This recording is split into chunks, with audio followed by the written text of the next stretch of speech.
Bonsoir à toutes et à tous. C'est un immense plaisir de vous retrouver aujourd'hui pour ce nouveau webinaire de l'IACH spécialement dédié aux patients et à leurs proches, ainsi qu'à toutes celles et ceux qui suivent avec attention les avancées dans le myélome multiple. Je m'appelle Mohamed Moti, je suis professeur d'hématologie à l'hôpital Saint-Antoine et l'Université Sorbonne à Paris. Et je suis ravi d'être joint aujourd'hui par mes collègues par ordre alphabétique, le docteur Titouan Cazobiel, le docteur Thomas Chalopin, le docteur Arthur Bobin, et puis bien évidemment l'honneur de recevoir le président de la F3M, monsieur Laurent Gillot. Merci à tous de vous joindre à nous ce soir. C'est un webinaire qui est diffusé en live, donc c'est très interactif. Vous allez pouvoir poser vos questions. Nous sortons tout juste du congrès de l'IMS, International Myeloma Society 2025, qui s'est tenu cette année au Canada, à Toronto. Et comme à chaque édition, ce congrès a été marqué par une effervescence scientifique extraordinaire, de nouvelles données, des analyses très attendues, des résultats parfois surprenants, mais surtout un message clair. La recherche avance vite, très vite, et l'horizon thérapeutique du myélome continue de s'élargir et a beaucoup d'espoir pour les malades. Donc aujourd'hui, à travers ce webinaire, notre objectif est simple, c'est vous transmettre en termes clairs, compréhensibles, l'essentiel de ce qu'il faut retenir. Nous allons revenir sur les faits les plus marquants du congrès, les nouveaux traitements en développement, les stratégies qui s'affinent, et puis ainsi que les pistes d'espoir qui émergent pour les prochaines années. Ce webinaire est un espace de dialogue, d'échange et surtout de proximité. Donc, n'hésitez pas à interroger nos experts ce soir et poser vos questions. C'est votre moment, c'est votre espace, c'est votre émission et nous sommes ici justement pour cela. Donc, je vous remercie à tous pour votre présence, votre confiance, votre énergie qui nous inspire, nous professionnels de santé tous les jours, mais qui inspire aussi la communauté globale de l'IACH, l'Académie internationale d'hématologie clinique, et nous couvrons plus de 130 pays sur la planète et l'auditoire des différentes activités a dépassé les 50 000 hématologues, ce qui est quand même assez remarquable. Et puis on fait donc des événements entre guillemets régionaux dans des langues et donc d'où cet événement en français, on a des événements en espagnol, en portugais. Donc sans plus attendre, entrons ensemble dans les temps forts de l'IMS 2025 et ce que ces avancées représentent concrètement pour les malades et et leurs proches, enfin, tous ceux qui s'en occupent.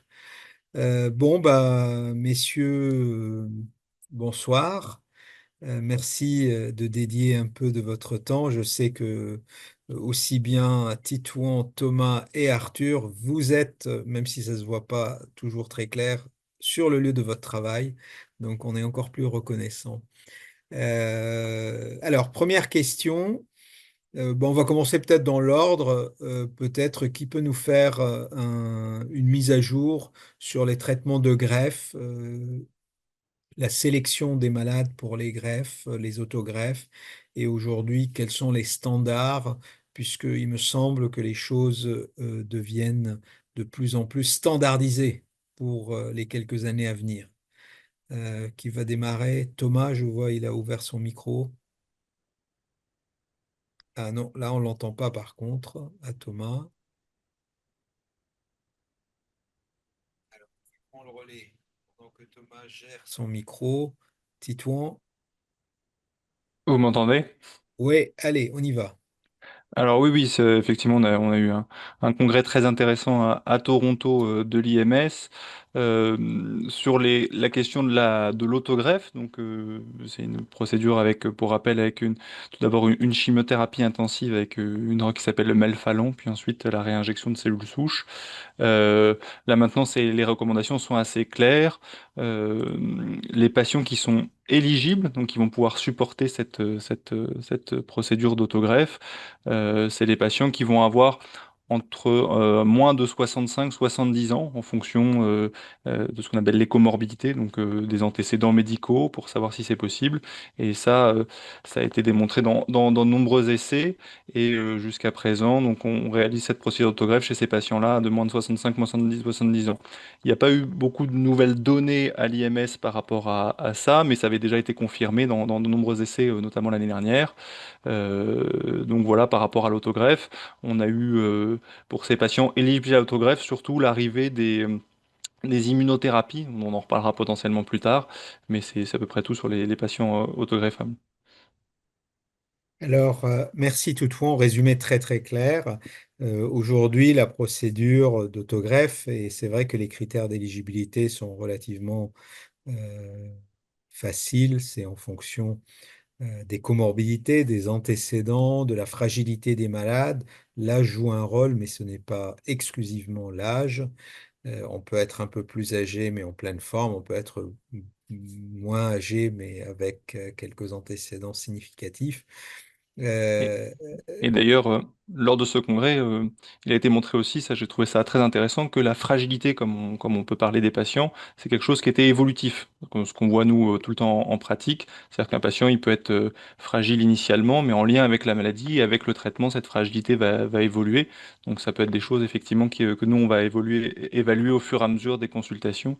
Et généralement, il faut un patient qui se présente, qui est, on va dire, fragile, donc avec un état général un peu altéré initialement, bah, ça peut être quelque chose qui, du fait des traitements, va s'améliorer. Et ça a été prouvé lors de ce congrès. Il y a eu notamment une communication en ce sens qui a montré que euh, la fragilité est quelque chose de dynamique. Donc ça veut dire que c'est quelque chose qui va évoluer dans le temps et qui, grâce maintenant au traitement du myélome, peut évoluer enfin, évolue régulièrement dans le bon sens, notamment dès la première ligne. Donc voilà. alors, je me tourne vers Laurent sur cette question de greffe. Alors, c'est vrai que nos collègues américains qui ont un système un peu d'organisation de santé différent, hein, où bien évidemment l'intérêt, entre guillemets, c'est pas toujours d'envoyer les malades à l'autogreffe parce que les oncologues les suivent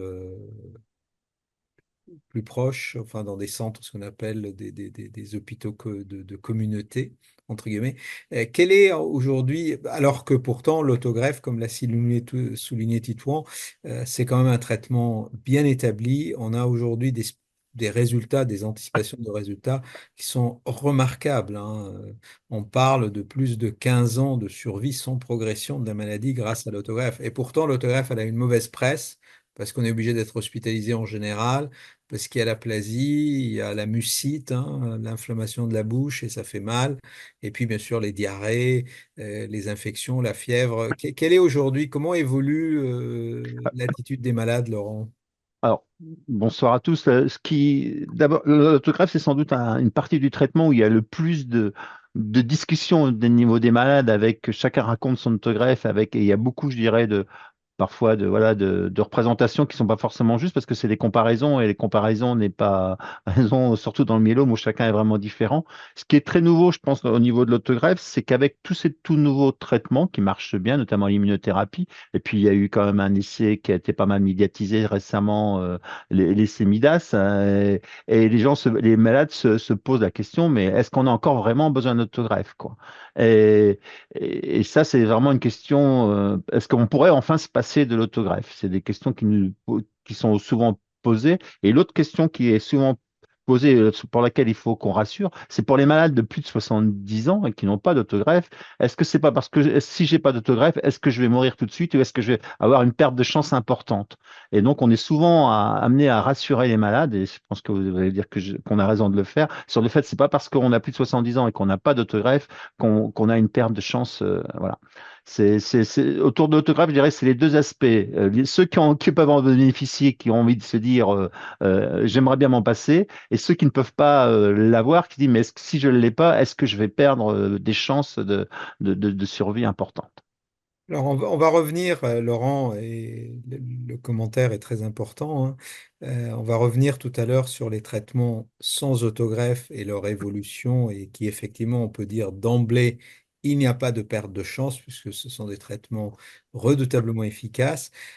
Mais je me tourne vers Thomas, qui a râlé, j'espère que le micro marche maintenant, Normalement, oui. pour un Ouais, ça peu marche. rebondir sur la question de l'autogreffe et insister, parce que certes, il y a des complications, il y a ces débats interminables pour ou contre, mais qu'aujourd'hui, malgré tout, les résultats sont là. C'est là où on a quand même des résultats robustes.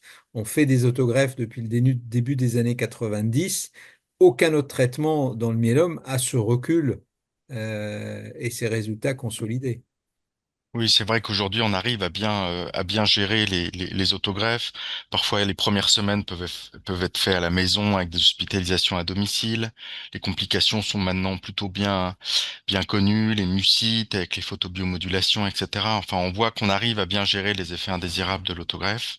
Ce qui est important, c'est de voir le schéma d'induction pour faire partir la maladie. Il faut qu'il soit plutôt bien supporté. Donc, on voit comment les choses se passent. Il faut que la maladie arrive plutôt en bonne réponse. L'autogreffe est un moment qui diffère de ces traitements qui se passent en hôpital de jour ou à la maison. Et puis surtout, ça offre un temps sans traitement après.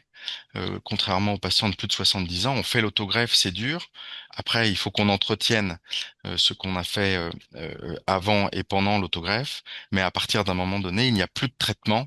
Et donc ça, c'est quelque chose quand même qui revient souvent de la bouche des patients. Ils disent que bon, ça a été dur, mais au moins ça nous a permis d'être tranquilles pendant des années et des années sans traitement après. Alors ça, c'est important et il faut qu'on clarifie vraiment cette notion de traitement d'entretien post-greffe.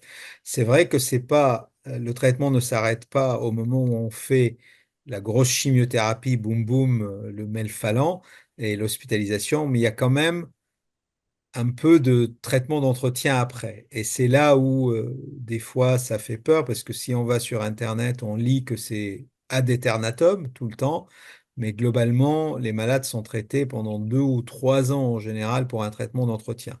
Et c'est vrai qu'il y a une nouveauté pour laquelle il faut qu'on discute un peu quelques minutes parce qu'il peut y avoir des interrogations, c'est que en France et puis dans beaucoup d'autres pays, on vient d'avoir l'autorisation pour faire des traitements d'entretien doubles, c'est-à-dire combinant l'historique lénalidomide.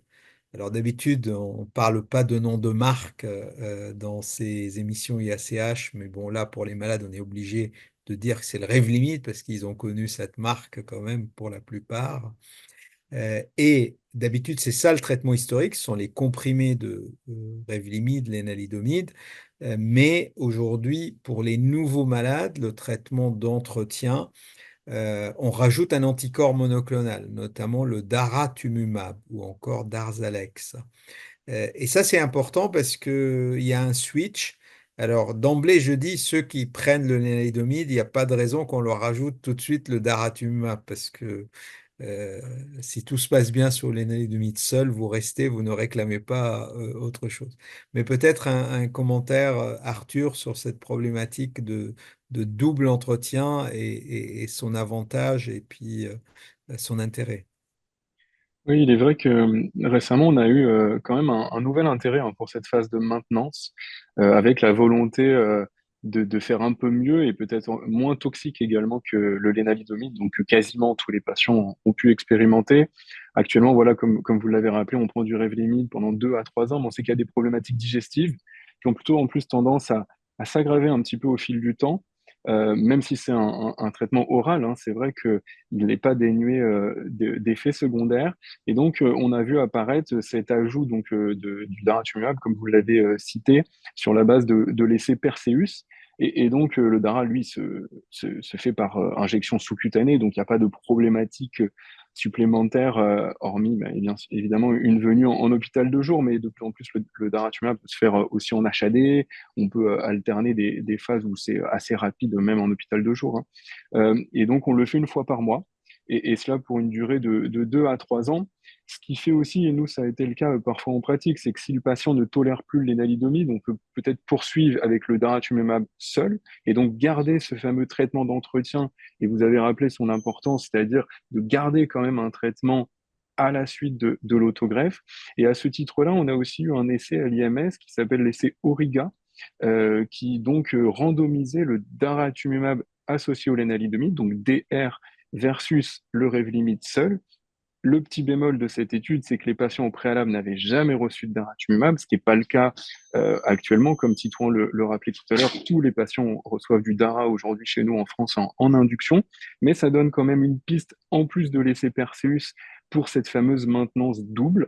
Et puis on aura, on espère prochainement, les réponses de l'essai GMMG HD7 avec cette fois l'isatuximab et une vraie randomisation entre des patients qui reçoivent anti-CD38, en l'occurrence l'isatuximab associé au Revlimid, contre le Revlimid seul. Donc on va débrouiller un peu plus encore cette phase de maintenance, mais c'est vrai que la maintenance double est en train de s'installer en France. Merci beaucoup, Arthur. Et en effet, il faut imaginer ça comme un progrès dans différentes directions, parce que Arthur l'a dit, le Revlimid, l'énalidomide, c'est quand même pas mal de diarrhées chez certains malades. Et c'est des diarrhées, alors certes, ça ne menace pas le pronostic vital, mais c'est quand même très handicapant. Moi, j'ai eu des malades qui m'ont expliqué que chaque fois qu'ils doivent faire un trajet de 2 heures, ils sont obligés quand même de noter, de repérer à l'avance les toilettes sur la route, quoi. Ce qui est quand même pas quelque chose d'agréable. Et puis il y a la fatigue du lénalidomide. Et là, c'est vrai que avoir le daratumumab en plus qui peut se substituer, qui en plus est mensuel, c'est une avancée majeure. Titouan, malgré tout, quelles sont les petites recettes qu'on peut utiliser pour diminuer ou atténuer les effets secondaires du lénalédomide pour ceux qui nous écoutent et qui en souffrent? Il y a, enfin, effectivement, déjà, faut bien en parler à son hématologue pour bien caractériser les différents effets secondaires qui peuvent incommoder les patients avec le traitement. En premier lieu, comme on disait, les troubles digestifs sont quand même ceux qui sont les plus incommodants pour nos patients. Et il y a la diminution de dose qui est possible, mais qui n'est pas forcément toujours efficace dans le sens où c'est plus un effet lié à la classe du traitement qu'à véritablement la dose du lénalidomide, du Revlimid. Il va y avoir tous les traitements symptomatiques qui vont accompagner, qui peuvent être prescrits par votre hématologue, notamment des médicaments qui vont ralentir le transit, comme l'Imodium, qui font comme ça assez bien, ou d'autres médicaments plus spécifiques comme le Questran. Mais ça, ça va dépendre de chaque patient, donc ça va être des tests entre guillemets à faire avec votre hématologue qui vous le prescrit. Euh, Après, pour certains patients, moi, ce que je peux proposer aussi, c'est parfois des pauses du traitement peut-être un peu plus prolongées. Euh, je l'ai pas, donc là, habituellement, il est prescrit sur un mode de 21 jours sur 28, et parfois une pause un peu plus prolongée peut permettre une meilleure tolérance du traitement. Mais c'est vrai que parfois, comme disait Arthur tout à l'heure, bah, ça ne suffit pas, et quand ce médicament devient trop toxique, notamment sur ces périodes d'entretien qui sont quand même prolongées, parce qu'on parle de 3 ans de traitement dans certains cas, 2 à 3 ans, bah, on peut être amené, et plus facilement, c'est vrai, depuis maintenant qu'on a cet intérêt pour ces traitements doubles, à le, à le stopper. Mais ça, c'est une discussion qu'on a au fur et à mesure avec les patients, au fur et à mesure des consultations. En plus, qu'on connaît bien les patients avec ces suivis prolongés, de savoir bah, l'impact sur la qualité de vie de ce genre de traitement. Et enfin, je terminerai sur les effets, effectivement, comme ce qui a été dit, des effets plutôt de fatigue, et parfois d'impression de ralentissement psychique. On a plus du mal à se concentrer, du mal à lire. Les patients, moi, que j'avais, qui étaient des grands lecteurs et qui ont du mal à lire des livres, à se rester plusieurs heures sur un seul livre. Dans ce cas-là, les diminutions de dose, pareil, ça peut être des choses qui peuvent aider, mais c'est des choses qu'il faut bien rapporter, et pas forcément considérer que c'est normal, parce que c'est en le rapportant à votre médecin hématologue qui va pouvoir apprécier justement et moduler au mieux le traitement au fur et à mesure, pour qu'il soit qu'il y ait le moins d'impact, parce que sur les traitements prolongés, c'est quand même très important, le moins d'impact sur la qualité de vie et sur le quotidien des patients. Merci beaucoup, Titouan. Laurent, quelle est le point de vue du malade et les échos, le retour que vous avez. Parce que c'est vrai que la difficulté du myélome aujourd'hui, c'est qu'on a des traitements redoutablement efficaces, c'est vraiment révolutionnaire, mais il y a cette laisse, cette corde, les malades sont toujours accrochés à un traitement qu'ils reçoivent Ouais. régulièrement et dont ils subissent les effets secondaires. Quelle est la perception? Déjà, je voudrais reprendre, insister sur ce que vient de dire Titouan, c'est l'importance du dialogue avec l'hématologue. C'est-à-dire que je pense qu'il y a une partie des malades qui ne remontent pas suffisamment, qui vivent très très mal ces effets indésirables et qui ne remontent pas cela aux hématologues parce que bon, c'est parce que bon, c'est normal ou parce qu'ils n'osent pas, etc. Et ça, c'est vraiment préjudiciable. Donc, il faut vraiment le faire. Par rapport au traitement. Tu en parlais, Mohamed, sur la durée du traitement. C'est-à-dire que aujourd'hui, les malades réclament la pause, quoi. Un traitement d'entretien qui continue toujours, c'est vraiment quelque chose de difficile pour les malades. Et cette idée d'avoir des pauses de temps en temps est quelque chose d'important. C'est vraiment quelque chose qui nous remonte. Et sur les effets indésirables, voilà, sur les effets indésirables, je pense que vraiment le premier remède, c'est le dialogue avec l'hématologue, quoi. Et parfait, donc j'espère que le message va passer. Il faut toujours parler, même si ça nous paraît peut-être bizarre ou normal, il ne faut pas avoir honte d'évoquer le problème. On va passer aux avancées des traitements sans greffe, puisque tous les malades ne peuvent pas recevoir de greffe et ce n'est pas une punition, hein. Il ne faut pas le vivre comme ça. Arthur, les grandes avancées des traitements sans autogreffe, surtout que là, en plus, on a une avancée, je dirais, très pratico-pratique qui est celle de ce fameux OBI où on peut administrer le médicament, l'anticorps, en collant un petit boîtier sur la paroi abdominale. Je l'ai testé moi-même, hein, on a fait lors d'un congrès il y a un mois J'étais là. avec Arthur. Et c'est vrai que c'est quand même pas mal. On se met le boîtier et puis après on va se balader pendant que le traitement est administré. Ben, c'est vrai que pour les patients donc non éligibles à une autogreffe, donc un peu plus âgés, à partir de 70 ans, on a fait des progrès majeurs, hein, vraiment ces 2, 3 dernières années sur les traitements, avec maintenant un schéma quadruple qui est proposé avec aujourd'hui donc le daratumumab ou l'isatuximab, associé au bortezomib, au lenalidomide et à la dexaméthasone. Mais pour ces patients, il est clair qu'il faut prendre en compte la tolérance et la qualité de vie, et c'est un enjeu majeur, puisque contrairement aux patients qui sont, eux, éligibles à une intensification par une autogreffe, les traitements vont se donner, en théorie, hein, mais jusqu'à progression. Et donc, il faut pouvoir concilier, trouver ce fameux équilibre entre une administration qui va être prolongée et une efficacité. Et comme on l'a dit là depuis tout à l'heure, on a vu vraiment cette différence d'efficacité entre l'autogreffe et l'absence de greffe qui commence, hein, à se combler. Alors certes, l'autogreffe est devant, mais petit à petit, on commence à avoir des résultats sans autogreffe qui s'en rapprochent.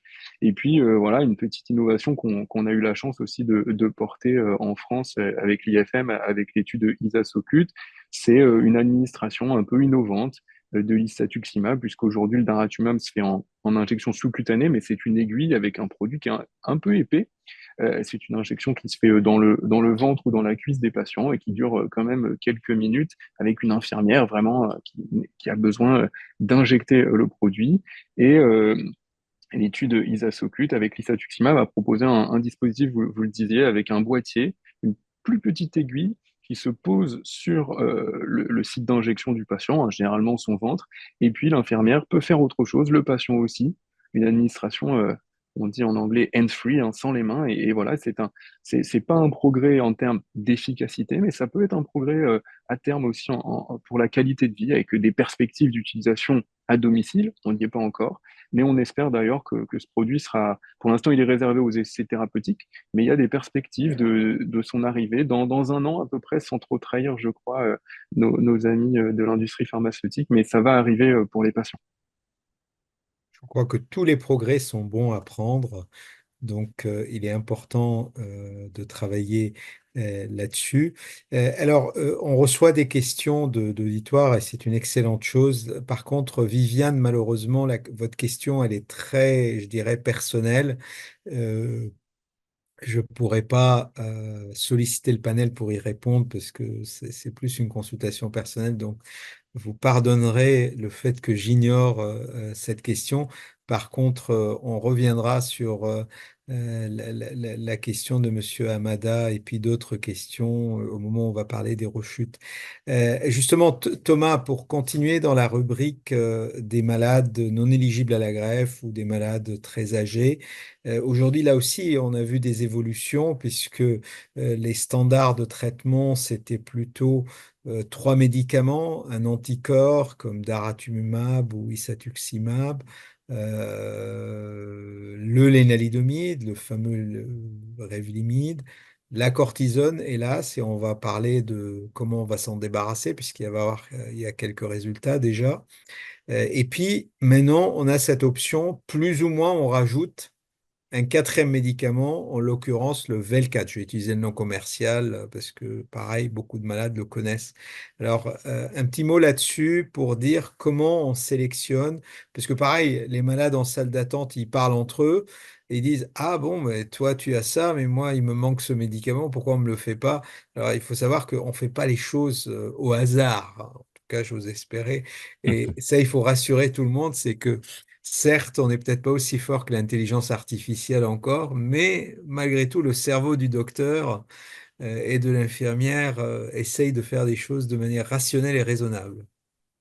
C'est vrai que si on prend la population des patients non éligibles, on la divise en deux. Il y a les patients qu'on appelle fit, c'est-à-dire plutôt en forme, globalement entre 65 et 80 ans, et puis les patients fragiles, frail, plus de 80 ans, ou qui ont des antécédents qui font qu'ils sont fragiles. Chez ces patients-là, d'abord les patients fragiles, globalement anticorps monoclonal et le lénalidomide. Et puis surtout, on essaye d'arrêter la cortisone le plus vite possible, notamment après 2 cycles. Donc on fait 2 mois de traitement avec les 3 traitements. Et puis on arrête la cortisone. Et il y a une grande étude, là encore menée par l'IFM et le professeur Magnier de Lille, qui a montré que chez ces patients-là, il faisait pas plus d'infections, pas plus d'effets indésirables, et qu'au contraire, on connaît tous les effets toxiques de la dexaméthasone au long cours, les insomnies, l'irritabilité, les bouffées de chaleur, etc. Et on sait que on peut s'en passer dès le 3e mois chez les patients fragiles. Si on revient dans les patients plutôt en forme et qui ne peuvent pas avoir d'autogreffe, notamment à cause de l'âge. Là, on a vu 3 grands protocoles en une année qui ont montré la supériorité d'ajouter donc une injection sous-cutanée de bortezomib, de Velcade, qui est de la chimio, qui a un effet indésirable important qui peut causer des neuropathies périphériques, donc soit des troubles de la sensibilité des extrémités et qui peut parfois aller jusqu'à des douleurs, des décharges électriques, du froid douloureux, des piqûres d'aiguilles, etc. Et donc, ces 3 études ont montré que l'efficacité était supérieure quand on ajoutait cette injection de chimiothérapie en termes de réponse, donc disparition du pic monoclonal le plus profondément possible. Et pour le moment, on n'a pas encore de données sur le temps de rémission supplémentaire quand on rajoute cette injection de chimio. Et donc nous, hématologues, le rôle, ça va être surtout de maîtriser l'équilibre entre l'efficacité plutôt attendue et puis les effets indésirables qui peuvent être très très gênants chez des patients de 75 ans s'il y a des neuropathies périphériques qui arrivent. Et donc même au sein de l'IFM, les recommandations vont toujours laisser la porte ouverte à maintenir cet équilibre entre efficacité et tolérance. Et donc, les 4 drogues font mieux pour le moment en termes de réponse, mais il faut faire attention sur le plan des effets indésirables. L'option anticorps seul avec du lénalidomide, en arrêtant la cortisone, est un traitement qui fait aussi très très bien. Excellent, merci Thomas. Et je voudrais insister sur une remarque que tu as faite par rapport à la neuropathie causée par le Velcade. Et souvent, on a constaté que les malades de bonne foi n'en parle pas toujours dès le début en disant, bon, le docteur me donne un bon médicament, c'est efficace, le myélome répond, et puis bon, je ne vais pas embêter le monde avec quelques fourmis dans les doigts ou les orteils. Et c'est là où c'est une erreur majeure parce que on a la capacité, et Tito, on va commenter là-dessus, d'ajuster les posologies, d'ajuster la fréquence et voire même d'arrêter, donc de ne pas arriver au point de non-retour, parce que ces neuropathies périphériques peuvent être très handicapantes. Titouan? Oui, effectivement, c'est un effet secondaire sur lequel on est particulièrement vigilant. Et comme disait Thomas, c'est vraiment, on va essayer de moduler le traitement en fonction de la maladie, certes, mais surtout en fonction du patient. Et ce traitement par Velcade en injection sous-cutanée, ce qu'il faut dire, c'est que euh, quand la neuropathie arrive, il y a toujours un décalage. Par rapport au traitement. Et donc, plus on interviendra tôt sur ces effets secondaires, moins on aura de risques d'avoir une neuropathie, donc c'est-à-dire l'atteinte des nerfs périphériques qui peut être à la base des simples fourmillements, mais qui sur des cas plus sévères peut véritablement être une perte de sensibilité, voire des douleurs importantes. Et donc c'est quelque chose pour lequel on est particulièrement vigilant. Puis c'est un produit level 4 qu'on connaît depuis longtemps, donc on a l'habitude de gérer.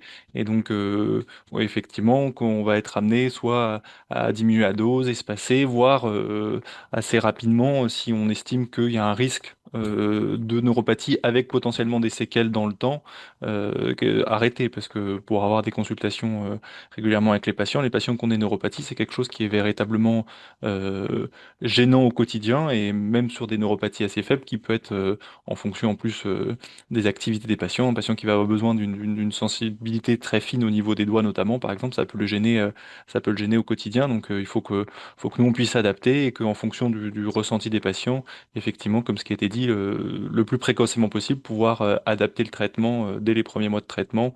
Et il n'y aura pas forcément, si c'est de toute façon un traitement qui va être toxique, il faudra l'arrêter. On ne pourra pas le continuer, donc il n'y a pas d'impact sur l'efficacité du traitement. L'association daratumumab lenalidomide est très efficace, donc cette association-là peut suffire. Et il faut pas se gêner de dire justement c'est les symptômes pour que nous on puisse adapter les médicaments au fur et à mesure. Eh bien, Laurent? Je voulais juste, par rapport à tout ce que vous venez de dire, et c'est important de le répéter, on le dit souvent, mais c'est qu'il y a vous avez des standards, vous, médecins, mettez en place des standards de traitement et en fait, en fonction de ce que vit le malade, chaque malade étant très différent et le myélome étant très différent, s'exprime très différemment d'un malade à un autre, vous avez la capacité, la possibilité d'adapter le traitement. Moi, je dis en rigolant bricoler, mais c'est vraiment de faire en fonction de chacun, ben voilà, s'il faut à un moment diminuer un traitement, vous le faites, et c'est pas forcément une mauvaise chose, au contraire, quoi. Et cette peur du malade d'avoir un médicament en moins, en fait, n'est pas, faut vraiment lutter contre ça parce que oui, vous vous adaptez en fonction des situations, et c'est une bonne chose, quoi.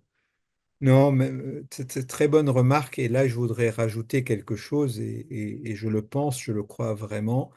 Euh, un ajustement, à ma connaissance, mais peut-être mes collègues vont me corriger, à ma connaissance, il n'a jamais été démontré qu'un ajustement d'un protocole de traitement pour éviter telle ou telle toxicité a impacté un jour l'efficacité sur le long terme et la survie des malades. Le traitement du myélome n'est pas un exercice de résistance où on va vérifier que le malade est en capacité de supporter tous les effets secondaires qu'on lui inculque. Alors, je suis très reconnaissant pour les malades qui veulent pas nous déranger, qui veulent pas nous embêter avec leurs symptômes, mais des fois, c'est plus embêtant de venir avec des symptômes très avancés que de nous embêter avec en disant, tiens, bizarrement, docteur, je commence un peu à sentir du coton sur mes orteils, et ainsi de suite. Alors, ça m'amène pour cette partie, euh, c'est que, et là, bon, bah, je veux profiter pour soulever la question de monsieur ou madame Amada, qui a participé au JNM de Bordeaux. Donc, d'ailleurs, n'oublions pas que cette émission arrive après les fantastiques JNM qui ont eu lieu donc le 15 novembre partout en France. Et ça a toujours été un immense succès grâce justement à l'implication de l'association AF3M hein, qui les organise et puis les bénévoles de l'IFM et tous les collègues, psychologues, infirmières un peu partout. Et donc là, il a assisté à Bordeaux et pour a priori, il était content, ça s'est bien passé à Bordeaux. Mais la question, c'est que a priori, la grande majorité des malades myélome font une rechute. Et donc, et là, malheureusement, je suis obligé de dire oui. La rechute, hélas, fait partie de l'histoire naturelle du myélome. Maintenant, euh, après un traitement de première ligne, tout ce qu'on vient de discuter, greffe ou pas greffe, la rechute ne va pas arriver dès le lendemain. On a parlé tout à l'heure, je vous ai dit, hein, statistiquement, on est à peu près pour la greffe, mais ça veut dire que c'est des malades jeunes. Hein, donc, forcément, un malade jeune va avoir une espérance de vie plus longue que le malade de 80 ans ou plus. On est à 17 ans et chez les malades plus âgés, au-dessus de 70, 75 ans, on est à presque 9 ans. Vous voyez, si vous avez 75 ans, 9 ans à un traitement de première ligne, ça nous amène en moyenne, hein, en moyenne, c'est-à-dire il y en a qui en font plus, il y en a qui font un peu moins, mais bon, en moyenne, on est déjà à 84 ans, hein, si on fait ce genre de calcul un peu quantitatif, même si personnellement, je ne crois pas que les choses puissent se quantifier. Il y a la quantité de vie et puis il y a la qualité de vie. Et donc, pour la rechute, on a différentes questions. Et on va commencer par la plus haute, puisque on a un malade très remonté. Il dit, en gros, les carticelles donnent d'excellents résultats. Pourquoi on ne donne pas des carticelles à tout le monde? Bon, alors, allez, Thomas, essayons un peu de débroussailler cette question pour essayer de calmer les colères et puis surtout dire que c'est pas toujours aussi simple. Non, c'est vrai qu'à la rechute aujourd'hui, il y a une option qui est privilégiée, c'est les nouvelles stratégies d'immunothérapie. Il y en a deux grandes, il y a les carticelles et puis ce qu'on appelle les anticorps bispécifiques. Donc si on se focalise sur les carticelles, aujourd'hui on en a un à disposition que l'on peut faire bénéficier aux patients quand ils sont en deuxième rechute, ce qu'on appelle l'IDCL ou l'Abecma. Il y a beaucoup de patients qui ont pu recevoir ce traitement en France et qui offrent des très bons résultats avec là encore un temps sans traitement qui peut être d'un an et demi, voire plus. Et donc, je pense que dans le chat, ça fait référence à un deuxième carticelle qui cible la même chose que ce premier-là, qui est disponible dans d'autres pays. Et ça, c'est des questions d'autorité nationale. Et puis, on l'a vu aux Journées nationales du myélome, il y avait même un manifeste de la F3M pour justement essayer de peser, et on sait que la F3M le fait, sur l'accessibilité à ces nouveaux traitements-là. Et ce nouveau carticelle, il va arriver en France dans à peu près 15 centres au début, mais qui va essayer de bien englober tout le territoire à partir probablement de cet été, voire de la rentrée. Et c'est une stratégie qui, même si sur le papier ne guérit pas le myélome, a d'excellents résultats avec probablement ce qu'on appelle une phase de plateau, c'est-à-dire un certain pourcentage de patients qui ne rechutent pas à 4 ans, 5 ans. Et donc, c'est vrai que c'est une option très, très importante et qui va arriver donc courant d'année. Tous les patients ne peuvent pas bénéficier de Carticel. Il y a encore des contre-indications, un petit peu comme pour la greffe, même si elles sont moins nombreuses. Il peut y avoir des problèmes organisationnels de place dans certains hôpitaux, puisqu'il y a à peu près, là encore, 3 semaines d'hospitalisation. Mais c'est une option qui va arriver, que l'on donne quand on peut la donner. On garde jamais le meilleur traitement sous le coude dans le myélome, mais qui, voilà, peut, en Allemagne, en Espagne, on sait qu'il y a beaucoup de patients qui ont déjà reçu ce carticelle-là. Et s'il n'est pas disponible en France, c'était pour des questions réglementaires, mais ça se débloque, notamment grâce à la F3M, et ce traitement-là va arriver courant d'année 2026. Merci pour ces précisions, Thomas. Et encore une fois, il faut préciser, et malheureusement, on n'y peut rien, Il y a des contraintes réglementaires qui peuvent être variables d'un pays à l'autre. Tantôt, bah, en France, on a un médicament bien avant tous les autres et on en est ravi, on n'en parle jamais, hein. C'est comme tous les trains et les avions qui arrivent à l'heure, mais on n'écrit pas à la compagnie pour dire merci, vous êtes arrivé à l'heure. Et puis de temps en temps, on a des médicaments qui arrivent un peu plus en retard en France pour des raisons diverses et variées. Et bien sûr, on est mécontent. Je ne suis pas en train de défendre les uns et les autres, mais là où je peux rassurer, en complément de ce qu'a dit le docteur Chalopin, c'est que le fait de ne pas avoir eu le fameux Carticel, Siltacel qu'on espère avoir pendant 2 ans ou un an en France récemment, je ne pense pas sincèrement, et je pèse bien mes mots, que ça impacte la survie des malades de myélome. Il n'y a pas eu de perte de chance. Après, c'est une question de séquence thérapeutique. Alors, Thomas a évoqué la question d'éligibilité. Et vu l'excitation et l'enthousiasme autour des carticelles. Ce week-end, j'étais à un congrès dédié là-dessus. J'ai discuté avec Michel Sadelin, qui est un franco-canadien, qui est l'inventeur des carticelles, hein, au début des années 90. C'est un très bon ami. C'est quand même époustouflant d'imaginer qu'en une seule injection, paf, on éradique la maladie et puis on attend de voir. Le concept, donc, il est séduisant et on va avoir énormément de malades qui disent, mais je veux ça, parce qu'il y a derrière quand même une période de liberté. Néanmoins, Thomas a insisté et Titouan va commenter là-dessus, je pense que tous les malades ne peuvent pas être éligibles parce qu'il y a quand même malgré tout des effets secondaires. Et il y a besoin d'une hospitalisation déjà, donc tout à l'heure on parlait d'autogreffe et que les gens n'aiment pas être hospitalisés.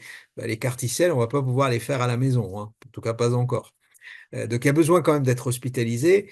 Et puis il y a quand même un profil de toxicité neurologique qu'on ne maîtrise pas parfaitement bien encore, dont il faut tenir compte. Donc n'allez pas engueuler votre docteur si vous lisez dans un magazine qu'il faut des carticelles et qui vous dit non, je ne vous sens pas ou vous n'êtes pas forcément bon candidat pour le carticelle. Oui, Titouan. effectivement, bah, la première chose que je voulais souligner, c'est que bah, comme tout ce qu'on a dit depuis le début, toutes les décisions ne sont pas faites par votre hématologue tout seul, enfin, dans son coin. Toutes les réunions, toutes ces décisions sont prises en réunion de concertation pluridisciplinaire, donc ça va être une discussion entre plusieurs médecins et pour arriver à la bonne décision. Et par rapport à la décision de Carticel, il y a plusieurs choses qui vont rentrer en compte. Tout d'abord, la maladie, puisque, comme disait Thomas, c'est un traitement qui quand même nécessite une certaine organisation. Il faut qu'on y ait ce qu'on appelle le café-res qui soit réalisé, qu'on ait prélevé les cellules du patient qui vont lui être réinjectées dans un deuxième temps. Et donc, entre le moment où la décision du traitement par Carticel va être prise et la réalisation du traitement, il va y avoir un certain délai, et donc il faut que la maladie soit contrôlable en attendant que le myélome ne soit pas trop agressif, parce que sinon on peut mettre en danger le patient à attendre de recevoir ce traitement de Carticel, alors qu'on a d'autres immunothérapies, comme les anticorps bispécifiques dont on parlera je pense après, qui peuvent être aussi efficaces et qui ont l'intérêt de pouvoir être réalisés rapidement. Et la deuxième chose, c'est effectivement les effets secondaires potentiels de ce traitement, puisqu'il nécessite préalablement une chimiothérapie, euh, et qui, donc comme toute chimiothérapie, bon, qui est moins intensive que la chimiothérapie qu'on on a pu discuter lors du cadre de l'autogreffe, mais qui est quand même source de quelques effets secondaires, une petite période où les globules blancs vont diminuer, donc avec un risque infectieux à ce moment-là et potentiellement des effets secondaires de la chimiothérapie. Et puis il y a les effets secondaires directement du carticelle. Comme c'est un traitement où on va prendre des cellules immunitaires qui vont ensuite être redirigées contre les cellules de la maladie, il peut y avoir une activation importante du système immunitaire au moment de l'expansion, on dit, des carticelles, quand le traitement va être efficace contre la maladie. Et ça peut donner de la température, voire des effets un peu plus sévères. Et donc ça nécessite d'être surveillé en hospitalisation. Et le dernier effet secondaire pour lequel on est particulièrement vigilant, notamment avec ce nouveau carticelle, le siltacel, c'est des effets neurologiques. Il peut y avoir des troubles neurologiques à court terme, mais également à moyen, voire à plus long terme. Et donc ça peut nécessiter, ça peut contre-indiquer certains patients à recevoir ce traitement par carticelle, même si dans l'ensemble c'est un traitement qui est bien toléré. C'est quelque chose qu'il faut qu'on évalue au cas par cas pour chaque patient. Et donc c'est pour ça qu'il y a une décision qui est faite en réunion de concertation pluridisciplinaire et généralement, avant un traitement par carticelle, il y a un bilan, une hospitalisation de jour avec une consultation avec le médecin, avec parfois des infirmiers également qui vont faire le point sur l'état du patient pour savoir si effectivement on est à même de pouvoir recevoir ce traitement-là. Et si c'est pas le cas, bah, on s'orientera alors vers des traitements autres qui peuvent être tout aussi efficaces et les nouvelles immunothérapies comme les anticorps bispécifiques. Eh bien, très clair, Titouan. Laurent? Je vais juste rajouter, c'est vrai que ces médicaments innovants sont essentiels et particulièrement importants pour les malades qui sont en difficulté avec réfractaires au traitement actuel. Mais il faut pas oublier, je pense que quand les traitements standards marchent, c'est une très bonne chose. Et de reculer le moment où on aura besoin des carticelles, par exemple, c'est de se donner des chances supplémentaires. Le temps est vraiment essentiel, je pense, pour les malades du myélome. Et de se dire, bah, si on n'a pas le carticelle d'aujourd'hui, il est vraisemblable que le carticelle qu'on aura dans 3 ans sera nettement de meilleure qualité, vraisemblablement, aura progressé. Et donc, c'est tout à fait, enfin, de gagner du temps, c'était une bonne chose dans le myélome, y compris dans les traitements dans lesquels on a, quoi. Et d'avoir le traitement innovant tout de suite n'est pas forcément, enfin, là encore, c'est le choix des médecins, même s'il faut, comme le disait Thomas, on a besoin d'avoir un maximum de traitements disponibles, et particulièrement pour les patients qui sont en situation difficile. Mais en même temps, il faut avoir aussi, voilà, parce qu'on a eu la même chose à Paris, à la JNM de Paris, des malades nous on veut le CAR-T tout de suite, voilà, on veut du CAR-T, on veut du CAR-T, et voilà, c'est pas si simple que ça, et parfois d'attendre, c'est une bonne chose, quoi. Ouais, ouais. Et en effet, c'est vrai qu'il faut dire que le concept CAR-T est très séduisant parce qu'on reçoit le traitement et puis Tout à rien fait, ouais. après, parce Ça, qu'on a quand même une période de liberté. c'est Et essentiel, ouais. ceci est souligné par la question et le commentaire de Karine qui dit, certes, les résultats que vous évoquez, 9 ans de survie sans progression pour les patients âgés non éligibles à la greffe, ça reste quand même avec des traitements prolongés au long cours. Et c'est vrai, on ne peut pas nier cet élément où on est un peu dans la chronicité, même si maintenant, et ça c'est une bonne nouvelle pour les malades, la nouvelle génération de tous les protocoles qu'on est en train de développer, notamment au sein de l'IFM, c'est de tenir compte de cette période, cette durée de traitement. Le CDI, la à durée indéterminée, va être de moins en moins la règle et on va faire des CDD et des traitements à durée déterminée. Vous voyez, on a déjà commencé, ça a été évoqué, à faire des traitements où on se débarrasse de la dexaméthasone, chose que beaucoup n'avaient pas osé. On est en train de faire un autre protocole en rechute, pareil, où on se débarrasse de la dexaméthasone. On a déjà mené un protocole à l'IFM dont on attend les résultats à durée fixe, 2 ans versus durée continue. Et là, on va lancer un traitement par des anticorps bispécifiques, pareil, durée fixe versus durée prolongée. Et là, ça me permet de prendre la question, puisqu'on est en train de parler de carticelle, on a une question de Sonia, très pratico-pratique. Est-il possible de bénéficier d'un autre carticelle après avoir rechuté par rapport à un premier carticelle? Peut-être Arthur, tu peux prendre cette question. Je sais pas. Oui, Oui. alors actuellement non, puisque les deux carticelles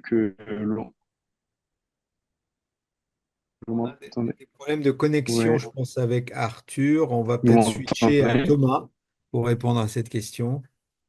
Oui, alors c'est une très bonne question. La chose, c'est que c'est deux carticelles qui ciblent le même antigène sur la mauvaise cellule.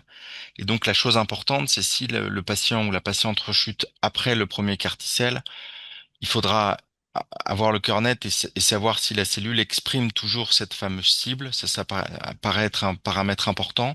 Sur le papier, peut-être que dans quelques temps, il y a pas de contre-indication formelle. Ça peut être une possibilité. Il y a peu de données, il y en a quelques-unes, mais ce qui va vraiment être important, c'est de savoir si ce carticelle, lorsqu'il va être de nouveau infusée au patient, s'il pourra toujours se fixer sur la cible, si elle est toujours présente, parce qu'on sait que les cellules cancéreuses sont intelligentes et qu'elles arrivent soit à modifier le site de fixation des nouvelles immunothérapies, soit à perdre ce site de fixation pour que le traitement, en fait, ne se fixe sur rien. Donc c'est une possibilité qu'il faudra développer. Effectivement, et en fait, l'idée de faire un autre carticelle après un premier carticelle, c'est à partir du moment où on va avoir de nouveaux carticelles qui ont d'autres cibles, c'est-à-dire qui ont d'autres armes, on va dire, et là, je pense, la chose est faisable. Peut-être, Laurent, puisqu'on a un malade qui dit, bah, les carticelles et ces traitements sont très coûteux, est-ce que les docteurs sélectionnent en fonction du prix? Alors, comment peut-on essayer de convaincre et de rassurer la communauté des malades qu'à partir du moment où un médicament est disponible, un traitement est disponible, les docteurs ne raisonnent pas en termes de prix en disant, bah tiens, on va économiser un peu, etc.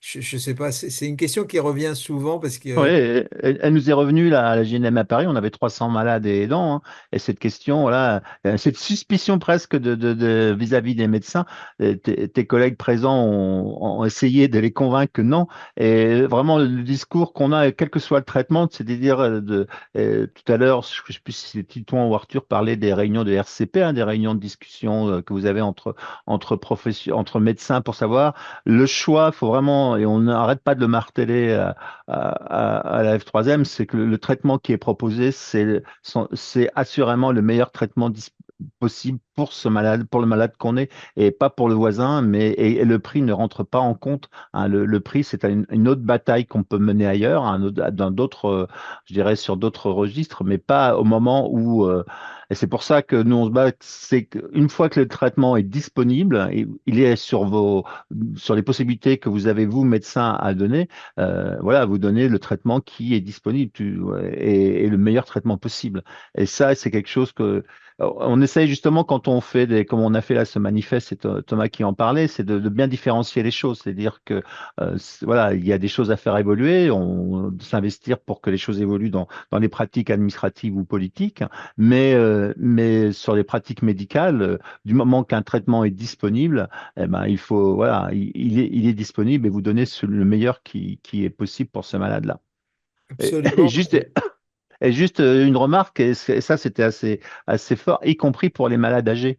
C'est-à-dire que à Paris, on avait des nouveaux jeunes malades, on avait pas mal de jeunes malades, mais on avait aussi allez, j'allais dire des vieux malades, mais des malades de plus de 80 ans et plus, et qui étaient là et pour qui il y a des solutions, quoi. Et c'est pas parce on est âgé qu'il n'y a pas de solution et qu'on va pas mettre le prix qu'il faut pour que ce malade âgé aille mieux en préservant avec toujours et plus on est âgé, je pense que plus la qualité de vie est importante, hein, dans les choix que vous faites. Mais voilà, mais ça, c'est quelque chose oui, il faut le marteler parce que il y a toujours cette suspicion, hein, et c'est une suspicion difficile et encore plus avec les réseaux sociaux, à lutter, mais d'où l'importance des échanges qu'on peut avoir entre associations, malades et patients et familles Non, aussi. et j'insiste vraiment. Et puis, sur un plan médical, un docteur n'a aucun. On n'est pas puni parce qu'on prescrit un médicament qui coûte cher. Vous voyez.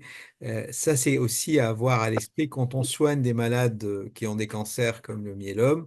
Le prescripteur que je suis, à la fin de l'année, personne ne vient m'interroger parce que j'ai prescrit des médicaments chers ou pas. Donc notre système, il est quand même plutôt bien fait, ce système de Mm. solidarité nationale. Et il faut distinguer donc cette problématique de prix. D'ailleurs, beaucoup de docteurs ne connaissent pas le prix exact des médicaments qu'ils prescrivent. Et ça ne les empêche pas de faire de la bonne médecine. Donc vraiment, cette suspicion, il faudrait qu'un jour on arrive à l'arrêter. Et puis Laurent soulève la suspicion aussi de certains malades âgés en disant, oh là là, je suis très vieux, j'ai 85 ans, je traite des malades au-dessus de 90 ans, hein. On leur a jamais dit, tiens, vous avez bien vécu, 90 ans, ça suffit, on va pas vous soigner. Absolument pas ça le raisonnement. Donc j'aimerais bien que ce message puisse Ouais. diffuser, implanter.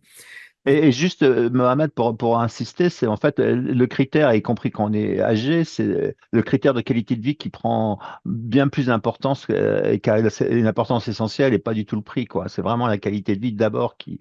euh, Quel meilleur traitement pour une qualité de vie tout à fait acceptable pour le malade, quoi. Absolument.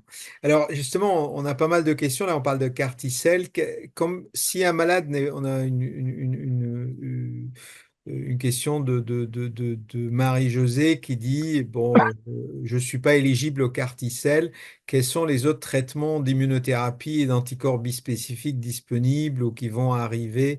Et qu'est-ce qu'on peut dire sur les immunothérapies hors carticelle? Parce que là aussi, on a quand même des progrès remarquables et redoutablement efficaces, dites-moi. Oui, effectivement, les nouvelles immunothérapies ne se cantonnent pas uniquement au carticelle. Euh, la première chose, on en a déjà parlé, c'est les anticorps bispécifiques. Donc, pour rappel, c'est des anticorps schématiquement avec deux bras, un bras qui va se fixer à la cellule de la maladie et un deuxième bras qui va se fixer à une cellule de défense, un lymphocyte T, donc qui va rapprocher la cellule de défense de la cellule de la maladie pour permettre la destruction de la cellule de la maladie.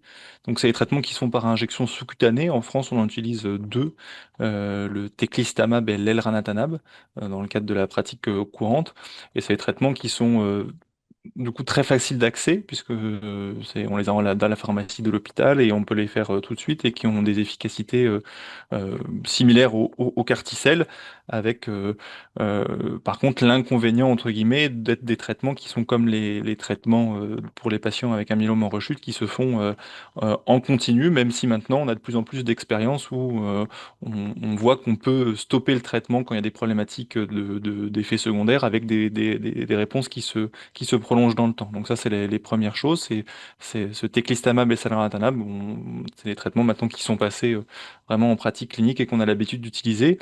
Dans le cadre des médicaments en développement, des anticorps bispécifiques en développement, il y en a d'autres qui sont en cours d'évaluation et qu'on a dans le cadre d'essais cliniques avec d'autres cibles. Parce que la cible dont on parle tout à l'heure euh, la- sur la cellule malade, c'est ce qu'on appelle le BCMA. Il y en a d'autres qui s'appellent le GPRC5D et avec le talquetamab notamment, donc cet anticorps bispécifique également, mais qui cible autre chose que BCMA, ce qui va permettre chez les patients notamment qui ont une rechute du myélome après un traitement qui cible le BCMA de potentiellement être efficace. Donc pour l'instant, malheureusement, on l'a pas dans le cadre de la pratique clinique courante, on ne l'a uniquement dans le cadre d'essais thérapeutiques. Et ce talquetamab, pareil, se fait par injection sous-cutanée. Il a d'autres effets secondaires, notamment sur la bouche et sur la peau, mais c'est un médicament également très prometteur. Il y en a d'autres qui sont en cours de développement, donc il y a beaucoup de cibles, notamment il y en a un autre qui s'appelle le Cevostamab avec le FcRH1, qui est notamment à Rio, enfin à Toronto, pardon, il y a eu plusieurs communications sur ce nouveau anticorps bispécifique avec cette autre cible, donc c'est très bien parce que ça nous permettra, on espère, dans les prochaines années d'avoir différentes cibles à proposer, et même il y a des stratégies maintenant qui se mettent en place où on va cibler deux cibles de manière concomitante, soit avec deux anticorps bispécifiques, donc deux anticorps qui vont cibler d'autres cibles, soit même maintenant avec des anticorps trispécifiques. Il y avait pas mal de résultats en ce sens, donc qui vont cibler trois cibles, deux cibles sur les cellules de la maladie et une cible sur la cellule, sur le lymphocyte T. Donc voilà, donc ça c'est les nouvelles immunothérapies. Et il y a d'autres immunothérapies qui s'appellent les anticorps drug conjugués, qui on a eu des résultats cette année également, avec le belantamab mafodotin. Donc cette fois-ci c'est un anticorps, mais qui va être couplé à une molécule de chimiothérapie, là, le mafodotin, et donc qui va amener directement le traitement, on a envie de dire, sur la cellule de la maladie et permettre la destruction de la cellule de la maladie. Et ça, il y a plusieurs essais qui avaient démontré son efficacité en association avec d'autres traitements du myélome, comme le daratumumab ou le pomalidomide, et qui ont également qui sont également indiqués. On n'a pas encore l'accessibilité en France, on l'a eu pendant un certain temps, puis maintenant en association, on devrait l'avoir, on espère, dans l'année qui suit de ce traitement du belantamab. La toxicité, cette fois-ci, c'est plus au niveau des yeux, au niveau d'une toxicité ophtalmologique, mais que maintenant on a appris à gérer dans le cadre de son utilisation dans des essais cliniques où on peut, en espaçant les traitements, en suspendant le médicament, s'il y a jamais il y a des problématiques ophtalmologiques qui apparaissent, on peut gérer tout à fait cette toxicité en maintenant une très bonne efficacité. Donc voilà, donc beaucoup de mécanismes d'action différents, beaucoup de cibles différentes, et donc maintenant il faut que nous on apprenne à sélectionner les patients qui vont bénéficier de telle ou telle immunothérapie, séquencer les traitements, donc faire soit d'abord des CAR-T-cells, puis des anticorps bispécifiques, et potentiellement changer les cibles, mais ça, ce sera dans les prochaines années, mais c'est quand même très très prometteur pour la suite, et c'est vraiment une très bonne nouvelle pour les patients et pour les médecins qui s'occupent des patients avec un myélome, puisque on a des résultats très prometteurs et beaucoup d'enrichissement des traitements disponibles dans les prochaines années à venir. Alors, on aura l'occasion de parler, je dirais, de la gestion et des bénéfices potentiels de ces nouveaux médicaments à venir. On fera d'autres émissions, mais j'aimerais que Thomas, parce que je pense que c'est un message important pour les malades, concernant les anticorps bispécifiques qu'on utilise actuellement, comme teclistamab et elranatamab, qui sont vraiment très, très efficaces. Mais il y a quand même quelques contraintes et c'est un appel que je fais aux malades de respecter les traitements prophylactiques de prévention qu'on leur donne. C'est pas parce que les cachets de Bactrim sont gros et désagréables qu'il faut pas les prendre. Donc Thomas, est-ce que tu peux nous faire un rappel par rapport à l'observance des immunoglobulines, des antibiotiques, du valacyclovir et ainsi de suite? C'est vraiment vital. Oui, c'est très important. On en revient toujours à la balance efficacité-tolérance. Et on voit qu'un des effets indésirables de ces traitements-là, c'est les complications infectieuses qui nous ont un peu pris au dépourvu au début, tout début de l'utilisation de ces traitements. Et maintenant, on a les stratégies, les préventions indispensables qui sont donc les antiviraux, ce qu'on appelle le valacyclovir, les antibiotiques à petite dose, donc le Bactrim, parfois la Welbone, si le Bactrim a donné une éruption cutanée ou des problèmes sur la prise de sang, la Welbone qui est le sirop jaune à la banane, ou parfois les aérosols de pentacarinate. Ça permet d'éviter des infections qui aiment beaucoup les patients immunodéprimés, notamment au niveau pulmonaire. L'autre chose importante, c'est les vaccinations, du moins c'est recommandé, que ce soit pour le patient et pour son entourage, avec des vaccinations, on va dire, essentielles, la grippe, le Covid, le pneumocoque, des vaccinations très prioritaires comme le zona, et puis les vaccinations selon les différents statuts comme le VRS, le fameux DTP polio coqueluche. L'autre chose, c'est la supplémentation en immunoglobulines polyvalentes. Vous avez déjà dû entendre parler de ces traitements-là par votre hématologue si besoin. Donc les fameux Cuvitru, Cutacruig, HQVIA, Gamma Norm, etc. On apporte des défenses immunitaires toutes faites aux patients. Et on voit que toutes ces stratégies combinées, en plus parfois de l'espacement des injections, ça permet de complètement contrôler et maîtriser les infections et de faire en sorte que ça soit un traitement qui n'ait pas d'effet indésirable. Mais c'est vrai, comme vous le soulignez, l'importance de l'observance et de bien prendre ces traitements. Et si vous ne le faites pas, il faut en parler à l'hématologue parce qu'il y a différentes stratégies possibles pour voilà, modifier un traitement ou autre. Merci beaucoup Thomas pour ces clarifications. Nous arrivons au terme de ce webinaire donc consacré aux dernières avancées du myélome multiple présentées lors du congrès de l'IMS 2025 à Toronto et je voudrais vous dire très simplement à quel point ces moments d'échange sont précieux. Au fil de la discussion, une chose est devenue évidente, hein, le myélome d'aujourd'hui n'est plus celui d'hier que, en tout cas, j'avais appris à la fac et puis que les plus anciens malades avaient connu. Les innovations en matière d'immunothérapie, de CAR-T-cell, d'anticorps bispécifiques, et puis tous les autres nouveaux médicaments, tout cela avance vite, très vite. Et puis derrière chaque essai clinique, chaque courbe de survie, chaque nouvelle stratégie, il y a un message d'espoir très concret. Je crois que nous sommes en train de transformer la trajectoire de cette maladie. Mais surtout, et je tiens à le souligner, rien de tout cela n'aurait de sens sans vous, votre courage, votre résilience, vos questions, vos témoignages, votre capacité à avancer malgré les épreuves. C'est cela qui nous pousse, nous médecins et chercheurs, à aller toujours plus loin. Vous êtes la raison pour laquelle la communauté internationale du myélome se mobilise avec autant d'énergie. Et l'IACH, l'Académie internationale d'hématologie clinique, depuis sa création, a toujours voulu ouvrir les portes du savoir médical, donner accès à une information fiable, compréhensible, humaine et rapprocher les patients des experts comme jamais auparavant. Ce webinaire en est une nouvelle illustration et nous avançons ensemble. Merci pour votre présence, votre confiance, votre engagement. Prenez soin de vous. Continuez à poser vos questions, à vous informer, à rester acteur de votre parcours. Et surtout, gardez à l'esprit que la recherche avance à un rythme historique et que l'horizon du myélome n'a jamais été aussi prometteur. À très bientôt pour de nouveaux moments de partage sous l'égide de l'IACH. Bonne soirée à tous. Bonsoir.